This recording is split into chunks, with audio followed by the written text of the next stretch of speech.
Bom, cheguei na Espanha com 17 anos, também não falava espanhol. E, como eu falei, eu nasci em berço cristão. E, porém, meu pai é pastor, né? E eu sempre estive naquele meio, né, de igreja. Então, eu sempre estive naquela rotina e tudo mais. Então, de domingo eu tava na igreja, de sábado eu tava no culto de jovens, de quarta eu tava no teatro. Ó, dentro da igreja eu já fiz teatro, já dancei, já cantei rap, eu já, tipo assim, mano, sabe? Só que tava dentro daquela rotina, eu tinha informações sobre Deus, sabe? Se me falava, João 3,16, não, tô ligado. Eu tinha informações sobre ele, porém eu não vivia, eu não vivia. E tem uma diferença entre você saber de alguma coisa e você viver por aquilo. E resumidamente, eu fui entender isso com meus 18 anos, que é quando, sabe aquela expressão que sempre falam, quando o véu sai dos seus olhos, você começa você entende, sabe, aquela mudança de chip na tua mente. Isso aconteceu comigo, engraçado ou não, mas eu tenho certeza que foi isso que Deus preparou para mim, foi no tempo dele. Com 17 anos para 18, dentro do meu quarto, quando eu já estava sozinho lá em Barcelona, quando eu tinha chego, né? Eu tava vendo um vídeo de um jovem cristão missionário também no YouTube.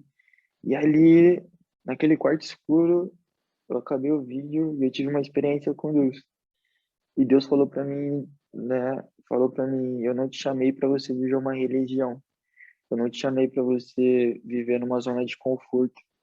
Eu não te chamei para você viver 40 anos num banco de igreja e não saber da verdade que te liberta. Não te chamei para você viver uma vida medíocre, no sentido, uma vida cristã medíocre, sabe? Eu te chamei para você ir mais profundo, eu te chamei para você. Foi falando as verdades que existiam sobre a minha vida. E aquilo foi um tapa na cara, velho. Pô, mó tapão, velho.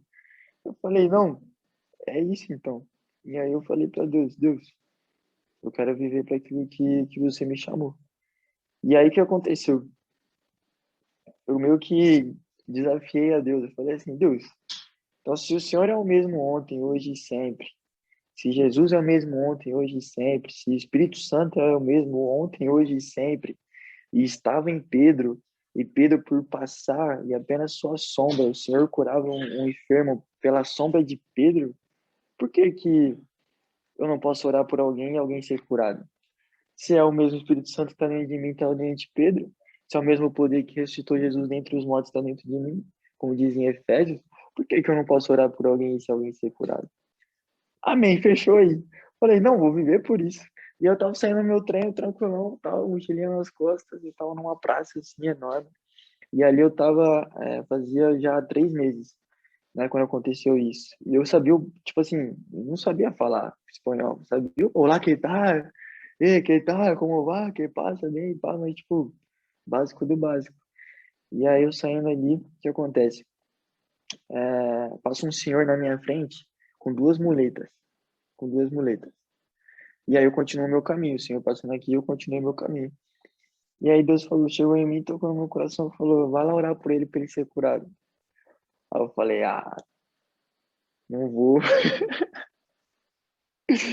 Continuei indo para minha casa. E aí ele veio pela segunda vez e disse, ora por ele para ele ser curado. Eu falei, qual é, Deus? Eu não orei por ninguém em português, vou orar. E eu lá grandão, né, no meu quarto, né, pedindo tal, por que que eu não posso? E aí Deus veio e respondeu, vai lá orar por ele. Pô, Deus, não orei por ninguém em português para ser curado a pessoa, imagina em espanhol, eu tô aqui há 3 meses. Continuei para minha casa. E aí ele veio é, e disse assim, vai lá orar por ele, para ele ser curado pela terceira vez. E aí eu falei, pô, Deus, eu não sou digno, eu não mereço, eu não, sabe, eu não sou justo para orar por ele, para ele ser curado. Não consigo fazer isso. Aí ele respondeu assim, verdade, você não merece, mas a minha graça te alcançou, e a graça é um favor imerecido. E ele disse, verdade, você não é justo, mas eu sou justo e eu te justifiquei naquela cruz. Verdade, você não pode fazer isso, mas eu posso fazer isso através de você. tô pedindo pra você fazer isso. Tô pedindo pra você ir lá orar por ele, porque quem faz sou eu. Quando você ora em meu nome. E aí, outro tapão na cara, né? Eu vou fazer o quê? Falei, tá bom. Fui. Eu fui e falei, não, vou orar por ele. Fui, mas, tipo, mano, o que que eu tô fazendo, né? E aquele pensamento que o inimigo coloca na mente. E se não acontecer? E se não acontecer? Né? E isso eu abro um parênteses aqui e coloco para nossa vida, né? Quantas vezes a gente nos impede, coisas nos impedem de fazer algo que a gente foi chamado com o medo. E se não for? E se não acontecer? E se não, né, der certo? E se não? E se não? E se não? Mas tem uma diferença nisso, porque quando Deus diz para você ir, não tem o e se não. E eu prefiro ficar com e se sim, e se der certo, e se acontecer, sabe? E se der tudo bem. Pô, e aí foi exatamente isso que aconteceu. Pensei e logo veio, não, e se ele for curado? E se ele for curado? Tipo, a vida dele daquele momento em diante pode ser totalmente, ou não, seria totalmente diferente, tá ligado? Da qualquer experiência, ele chegaria em casa, ele contaria para os netos, para os filhos, para a esposa, se ele tivesse, pessoas já iam ter contato com Jesus através da vida dele. E aí eu fui, cheguei, olá, que tal, e tal, não sei o quê, né? Nem sabia o que eu tava falando.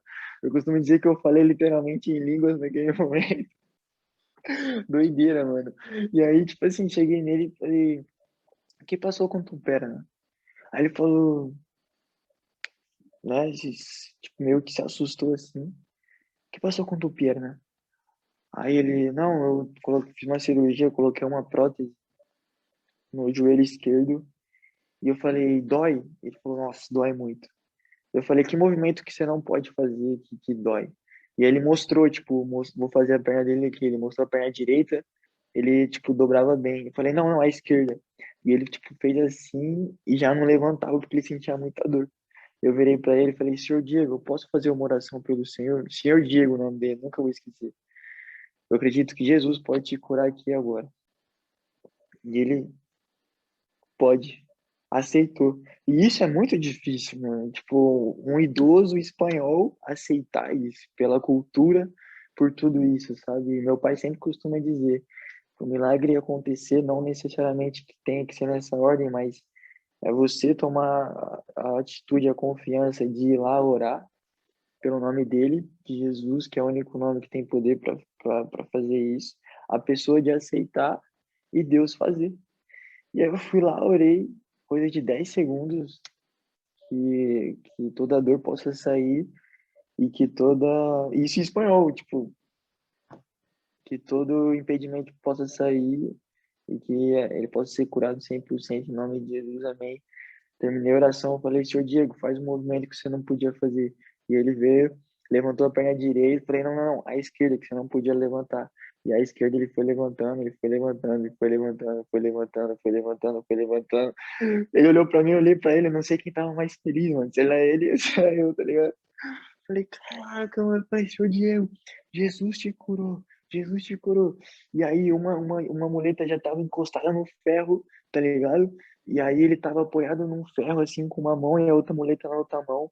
E eu falei, seu Diego, eu tenho que ir embora agora, eu tenho que ir pra casa comer. Acabei de sair do treino, mas eu saiba de uma coisa, Jesus, foi Jesus que te curou. E aí eu andei 5 metros, quando eu olhei pra trás, as duas muletas já estavam encostadas no ferro e o seu Diego tava andando sem muleta. Isso numa praça na Espanha, em Barcelona, tá ligado? Então, é tipo assim, não sabia falar espanhol, não sou digno, não sou justo, e tudo isso é verdade, mas ele usa quem quer, na hora que quer, como ele quer.